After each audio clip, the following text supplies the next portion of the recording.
Fala galera, e aí, tudo certinho? Começando aqui o nosso Revendo Conceitos da semana. Lembro que nessa aula, na nossa aula 4 do capítulo 4, nós estudamos justamente os fenômenos da refração e dispersão luminosa, tá? Vamos lá, começando nossa revisão de forma bem rápida. Refração, tá? Refração é a mudança de meio, tá? Vou lembrar que refração caracteriza a mudança de meio, tá? A mudança de meio. E quando a luz muda de meio, tá? Lembra que a refração, o conceito de refração é apenas a mudança de meio da luz, tá? A luz está andando no ar e ela mudou de meio, foi para dentro d'água, ou então foi para dentro de um prisma de vidro. Quando a luz muda de meio, a gente tem que lembrar que essa mudança de meio recebe o nome de refração. E aí, te lembrando, tá? Quando essa luz sofre refração, algumas coisas acontecem, tá? Vamos lembrar, primeiro ponto que acontece, a velocidade muda, tá? A velocidade, ela muda, perfeito? Tranquilo. A segunda consequência, né, dessa mudança de meio é o comprimento de onda dessa luz também muda, perfeito? E por fim, terceira consequência, a luz pode, tá? Ela pode desviar, perfeito? Ela pode desviar, certo? Então, foi isso que a gente definiu em nossa aula, tá? Refração é o conceito de mudança de meio da luz, e quando essa luz muda de meio, a velocidade pode mudar, certo? O comprimento de onda pode mudar, certo? E essa luz pode desviar. Reformulando isso que eu acabei de falar para vocês, a velocidade ela vai mudar, o comprimento de onda vai mudar, mas a única coisa que pode ou não acontecer é o desvio, tá? Então, desviar é a consequência que pode ou não acontecer, tá? Eu quero que você lembre disso, perfeito? E aí, só para a gente avançando, eu quero que tu lembre que a luz ela pode estar andando no meio menos refringente, que é aquele meio menos denso, que é aquele meio que tem menos dificuldade para a luz andar.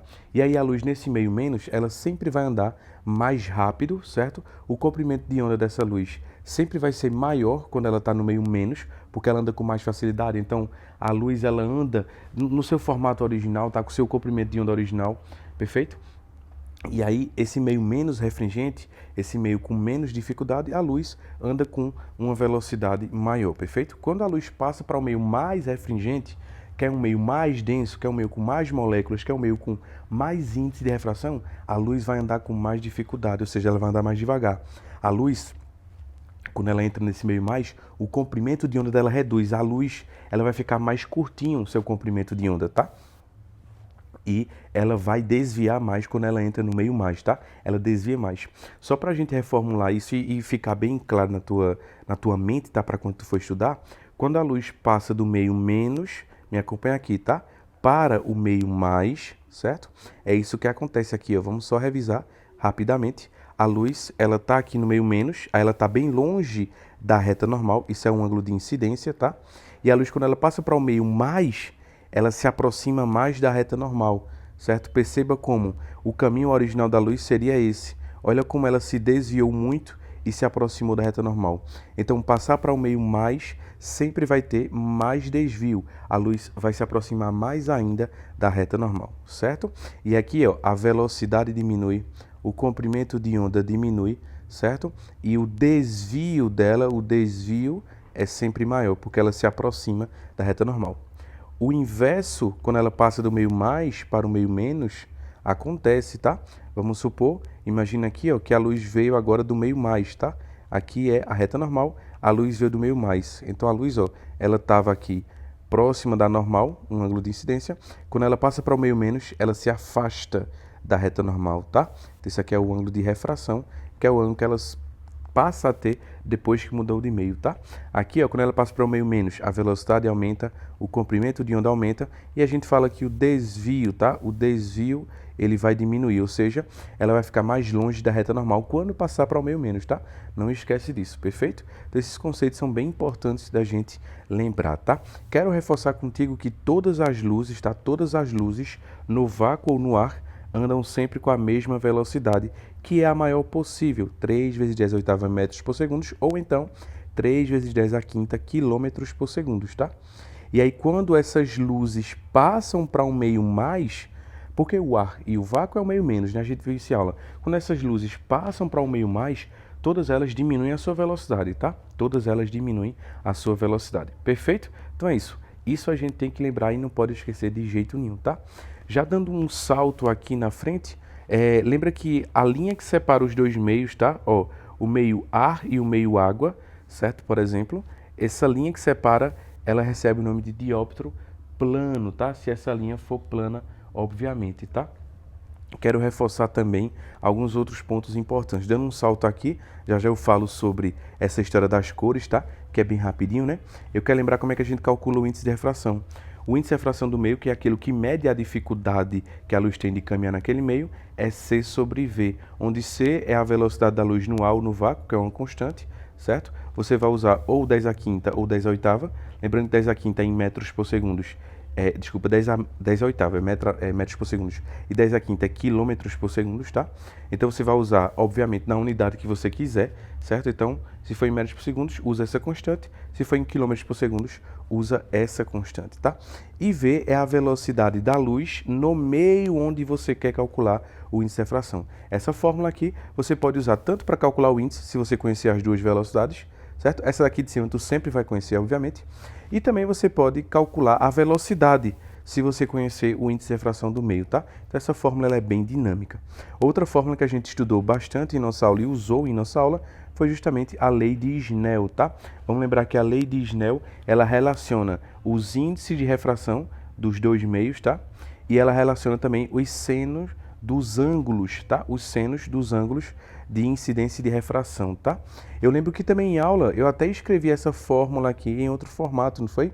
O formato que a gente escreveu também em aula é seno de incidência sobre a velocidade que a luz tem ao incidir é igual a o seno de refração sobre a velocidade da luz quando ela passar para o meio mais, tá? Ou para o meio menos, tanto faz, certo? Então essa é a relação da lei de Snell, escrita de outra forma, tá? Escrita de outra forma. Lembrando que a gente tem basicamente 3 relações matemáticas para aplicar, certo? Nessa parte inicial. O cálculo do índice, tu usa quando tu quer o índice e tem a velocidade, perfeito? O cálculo do ângulo em relação ao índice, então você usa aqui essa fórmula quando você tiver os ângulos e tiver interesse nos índices de refração. E você usa essa fórmula aqui quando você tiver os ângulos, obviamente, e tiver também interesse nas velocidades. E não se preocupar com o índice para calcular o índice, tá? Então, perfeito, é isso. Essas são as relações matemáticas, tá? Quero reforçar também, vou saltar aqui a reflexão total só para lembrar vocês da questão dos prismas, e das dispersões luminosas que acontecem quando a luz passa pelo prisma, tá? Que é justamente aquele conceito que a gente viu em aula, tá bem detalhadozinho. Aqui eu só vou relembrar. A luz branca, tá? A luz branca, quando ela incide em um prisma, certo? Ou então em uma gota d'água, ou então em uma lâmina, tá? Que seja feito de outro material que não é o ar, tá? Essa luz branca, ela sofre o fenômeno da dispersão. Ela é dividida em todas as cores, certo, do seu espectro visível, que vão do vermelho até o violeta. E por que isso acontece? Porque cada cor, lembra comigo, cada cor, ela tem uma variação no índice de refração diferente, tá? Eu lembro que as cores que possuem menor frequência são as cores que sofrem menos refração. Todas as cores sofrem refração, todas as cores, quando entrarem no prisma, vão sofrer diminuição na sua velocidade, tá? Mas todas essas cores se refratam diferente, tá? A gente pode dizer assim, elas vão sofrer refrações diferentes, tá?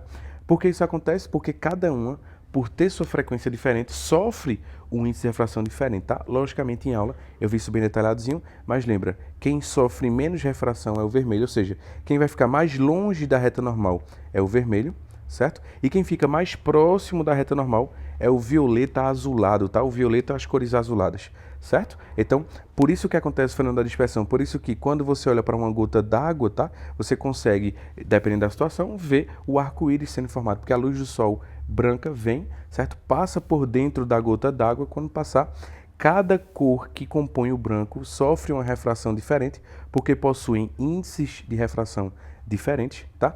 E aí O vermelho, ele sofre menos refração, ele sofre, tá? Mas sofre menos, aí fica mais em cima, e aí as cores vão se separando, porque cada uma sofre um nível de refração diferente, porque cada uma sente um índice de refração diferente em relação àquele meio, tá? Obviamente, como estou te dizendo, em aula a gente fez bem detalhado, mas qualquer dúvida, retorna para mim que eu te ajudo, perfeito? E por fim, a gente viu o fenômeno que é muito importante, que é o fenômeno da reflexão total, que é quando a luz tentar passar do meio mais, tá? Do meio mais para o meio menos, certo? Existe uma situação, quando a luz tenta passar do meio mais para o meio menos, que se o ângulo de incidência dessa luz, tá? Imagina essa luz aqui que eu estou riscando, tá? Fortemente. Imagina que esse ângulo aqui é o ângulo de incidência. Então, se a luz tentar passar do meio mais para o meio menos e esse ângulo de incidência aqui for maior ou igual a um ângulo limite, o ângulo limite depende do meio, tá? Depende do meio mais, aí a gente consegue, depende do meio mais e do meio menos, né? A gente consegue fazer com que a luz fique presa no interior do meio mais, tá? Obviamente, novamente em aula a gente fez bem detalhado, mas só relembrando aqui com vocês, tá? Se tu teve dúvida nisso, corre até mim para eu te ajudar, perfeito? E aí eu lembro que eu ensinei a vocês como calcular o ângulo limite, que é justamente isso aqui, ó, certo? O seno do ângulo limite é o índice de refração de fora sobre o índice de refração de dentro, ou seja, é o índice de refração menor dividido pelo índice de refração maior, certo? E aí a incidência, ela vai ter que ser maior ou igual, certo? Ao ângulo limite. Perfeito? Tranquilo? Massa. E aí, a gente sabe que esse fenômeno, né, da reflexão total, ele explica, tá? As fibras ópticas e ele explica também como a miragem funciona, tá? Então é isso. Tudo que a gente viu em nossa aula, revisada de forma bem concisa e bem direta. Obviamente, em aula a gente viu tudo muito mais detalhado, tá? Então, teve dúvida, precisou de alguma ajuda, não tenha dúvida, corre e fala comigo, perfeito? Então, galera, um cheiro a todos e até a próxima e bom descanso. Tchau, tchau.